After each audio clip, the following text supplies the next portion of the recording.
Warga Kharkiv, Ukraina menunjukkan reaksi mereka setelah pertemuan Presiden Amerika Serikat Donald Trump dan Presiden Rusia Vladimir Putin di Alaska pada Jumat 15 Agustus 2025. Sebagian warga melihat ada cahaya harapan, namun tak sedikit yang menyimpan keraguan dan ketidakpercayaan.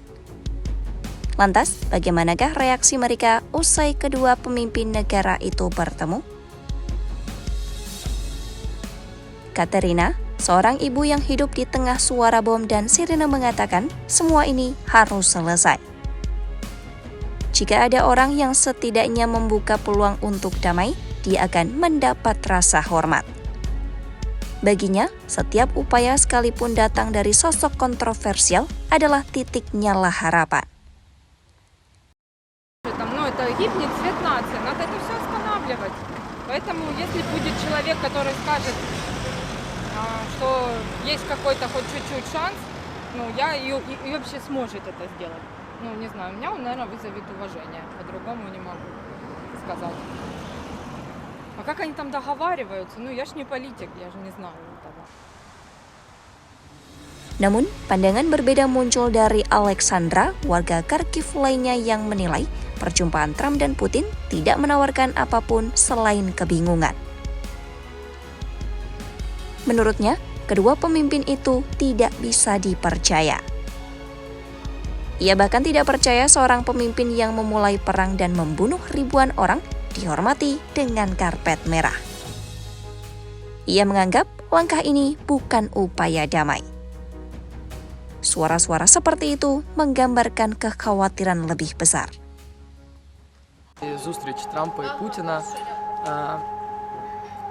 Насправді я вважаю, що найважливіше в цій всій історії, що цим людям не можна довіряти зовсім. І коли військового терориста, людину, яка починала дофіга воїн, вбила величезну кількість людей, зустрічають червоною доріжкою і всіми почестями, я вважаю, що взагалі не можна роздивлятися це як якась історія, яка нам допоможе. Ми не можемо довіряти ні Трампу, ні Путіну і вірити в те, що договорничок буде, я вважаю, нема сенсу в це вірити. Будемо дивитися, як воно далі буде прогресувати, бо європейські лідери все ж таки намагаються донести хоч якусь правильну думку з приводу закінчення цієї великої війни. Але Путін – це та людина, яка, скоріш за все, цього не зробить, і тільки ми своїм, тільки Україна у нас є.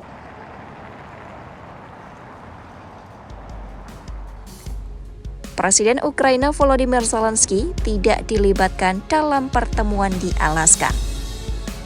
Hal ini menimbulkan keraguan akan hasil yang menguntungkan Ukraina.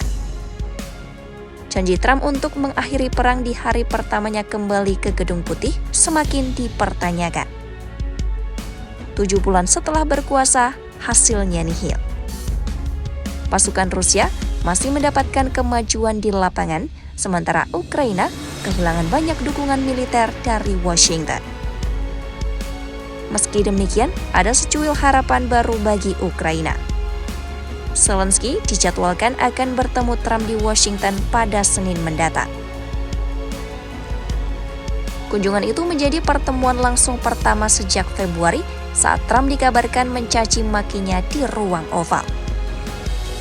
Zelensky mengatakan pembicaraan dengan Trump setelah pertemuan di Alaska sudah berlangsung, ia sebut sebagai percakapan panjang dan substantif. Ia menegaskan diskusi di Washington akan berfokus pada detail penghentian pembunuhan dan perang. Pertemuan Trump dan Putin di Alaska pada akhirnya menunjukkan betapa rumitnya upaya mencari damai. Di satu sisi, ada harapan yang tak pernah padam dari warga, namun di sisi lain ada rasa tak percaya yang semakin dalam. Perang Ukraina ternyata bukan sekadar pertarungan di medan tembak, melainkan pertarungan narasi, kepercayaan, dan legitimasi. Bagi Moskwa, bisa duduk sejajar dengan Presiden Amerika Serikat adalah kemenangan simbolis. Bagi Trump, momen ini adalah ujian atas janjinya, dan bagi Ukraina, hasilnya bisa menentukan masa depan sebuah negara.